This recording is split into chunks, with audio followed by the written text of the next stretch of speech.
जियाउर रहमान। बिस्मिल्लाहिर्रहमानिर्रहीम। माननीय अध्यक्ष जी, आपका बहुत बहुत शुक्रिया कि आपने मुझे इस महत्वपूर्ण बिल पर बोलने का मौका दिया और मुझे उम्मीद है कि आपका संरक्षण मुझे मिलेगा कि मैं अपनी बात को मुकम्मल कर सकूं। मैं अपनी बात इस शेर के साथ शुरू करना चाहता हूं कि बुलंदी देर तक किस शख्स के हिस्से में रहती है, बुलंदी देर तक किस शख्स के हिस्से में रहती है, बहुत ऊंची इमारत हर घड़ी खतरे में रहती है। माननीय अध्यक्ष जी, आज मैं इस सदन में वक्फी तरमीमी बिल 2025 के खिलाफ अपनी बात रखना चाहता हूं। वक्फ अमेंडमेंट बिल 2025 के जरिए सरकार वक्फ ट्रिब्यूनल के अधिकार को कम कर रही है। वक्फ बोर्ड के अधिकार में भी काफी कम किए जा रहे हैं। वो इसलिए कि ताकि वक्फ बोर्ड की संपत्ति को आसानी से सरकार अपने कंट्रोल में कर सके, जिसको कि हम बर्दाश्त नहीं करेंगे। माननीय अध्यक्ष जी, मैं आपके माध्यम से कहना चाहता हूं कि मैं और हमारे नेता माननीय राष्ट्रीय अध्यक्ष अखिलेश यादव जी सिर्फ इस बिल का इसलिए विरोध नहीं कर रहे कि इसको एनडीए सरकार लेकर के आई है। हम इस बिल को विरोध इस वजह से कर रहे हैं क्योंकि ये हमारे मुस्लिम समाज को तोड़ने का काम है, हमारे मुस्लिम समाज को कमजोर करने का काम है और इस देश के अंदर विकास में रोधा उत्पन्न करने का काम है। माननीय अल्पसंख्यक मंत्री जी कह रहे थे कि विपक्ष गुमराह कर रहा है, बल्कि हकीकत यह है विपक्ष गुमराह नहीं कर रहा है इस बिल के ऊपर, बल्कि आप लोग गुमराह कर रहे हैं। आप लोग गुमराह कर रहे हैं इस सदन को, आप लोग गुमराह कर रहे हैं इस समाज को, इस देश को।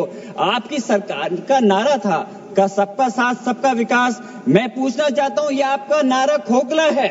मुस्लिम समाज को टारगेट करके नुकसान पहुंचाने की आपकी मंशा साफ हो गई है। माननीय गृह मंत्री जी श्री अमित शाह साहब भी यहाँ बैठे हुए हैं। मैं कहना चाहता हूं कि माननीय अल्पसंख्यक मंत्री जी कह रहे थे कि जब वो चुनाव में गए थे तो उनसे कहा गया कि वक्फ बिल को लेकर के आया जाए, इसलिए लाए हैं। तो चुनाव के समय तो उनसे ये भी कहा गया था कि 2 करोड़ रोजगार दिया जाए, महंगाई कम की जाए, भ्रष्टाचार कम किया जाए।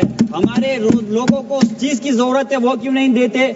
मैं कहना चाहता हूं कि इस देश का मुसलमान दुश्मन नहीं है, इस देश का मुसलमान वफादार है, इस देश की तरक्की चाहता है, इस देश का विकास चाहता है। और हमारे बुजुर्गों ने लाखों की तादाद में इस देश को आजाद कराने के समय अपनी जान माल की कुर्बानियां देकर के साबित किया था।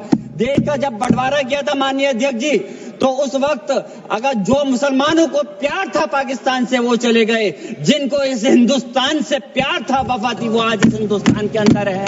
हम इस देश के दुश्मन नहीं, हम इस देश में नौकर भी नहीं हैं, हम इस देश के मालिक हैं और हम चाहते हैं कि सब लोग मिलकर के, सारे धर्मों के लोग मिलकर के इस देश की तरक्की की बात करें। मैं पूछना चाहता हूं कि मुस्लिम के 5 साल मुसलमान होने के बाद प्रॉपर्टी को वक्फ कर सकता है?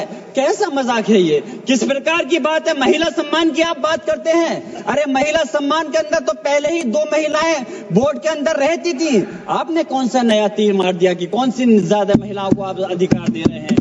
मंत्री जी भी कह रहे थे कि तमिलनाडु और केरल के लोगों को कहना चाह रहे थे। मैं पूछना चाहता हूं, याद रखना ये बिल इतना खतरनाक है, हमारे सारे समाज को तोड़ने का काम कर रहा है और बिहार और खासतौर से आंध्र प्रदेश की जनता आपके सहयोगी दल को कभी माफ नहीं करेगी अगर वो लोग इस बिल पर आपका साथ देते हैं। तो मैं कहना चाहता हूं, कमाल की बात तो यह है, मुस्लिम समाज को हक देने की बात वो लोग कर रहे हैं जिनके पास 240 सांसद होने के बावजूद एक भी मुस्लिम सांसद आपके पास नहीं है। आप बात कर रहे हैं, मुझे अफसोस है कि आप इसकी बात कर रहे हैं। सत्ता पक्ष के लोग मुसलमानों की तरक्की की बात कर रहे हैं। आपके मुंह से ये बात अच्छी इसलिए नहीं लगती, मुसलमानों को उत्तर प्रदेश हो या हिंदुस्तान का कोई सा हिस्सा हो, उन्हें नमाज पढ़ने से दिक्कत है। माननीय अध्यक्ष जी, बस मैं अपनी बात खत्म कर रहा हूं।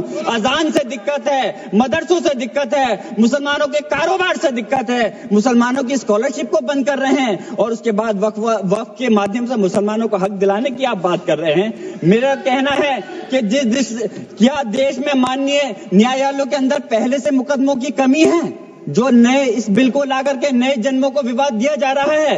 आप वैसे तो संवैधानिक प्रक्रिया पर यकीन रखते हैं, आप कहते हैं कि संवैधानिक प्रक्रिया के तहत ही हर बूथ में चुनना चाहिए, तो मैं वक्फ बोर्ड के अंदर क्यों आप नॉमिनेट करके सदस्यों और अध्यक्ष को नॉमिनेट करके सरकार के कंट्रोल में रखना चाहते हो? मैं अपनी बात खत्म करते हुए मैं सरकार से कहना चाहता हूं आपके माध्यम से माननीय अध्यक्ष जी कि इस बिल को वापस लेना चाहिए। इस बात की वाजिब चिंता है कि ये विधेयक नौकरशाही की ज्यादती को बढ़ावा दे सकता है, जिससे मुस्लिम कम्युनिटी में विश्वास कम हो सकता है। संस्कृति और मजहबी विरासत की हिफाजत कभी भी प्रभावित नहीं होनी चाहिए। आप अलग से मुस्लिम संस्था के आखिरी बात माननीय अध्यक्ष जी, आखिरी बात मैं कंक्लूड कर रहा हूं। मैं पूछना चाह रहा हूं कि दूसरे समुदाय के लोगों को वक्फ बोर्ड के अंदर रखने का क्या मतलब बनता है? क्या आप दूसरे मजहबी संस्थाओं के अंदर मुस्लिम समाज को भी रखने का काम करेंगे? तो इसलिए इस प्रकार का भेदभाव, नफरत की दीवार खड़ी मत करिए। इस देश की तरक्की के लिए सब लोगों को मिलकर के साथ चलना पड़ेगा। मैं अपनी बात इस शेर के साथ खत्म कर रहा हूं माननीय अध्यक्ष जी कि ये इंसान के बनाए हुए काले कानून, ऐसे कानून से नफरत है, अदावत है मुझे। इनसे हर सांस में तहरीक बगावत है मुझे। बहुत बहुत शुक्रिया माननीय।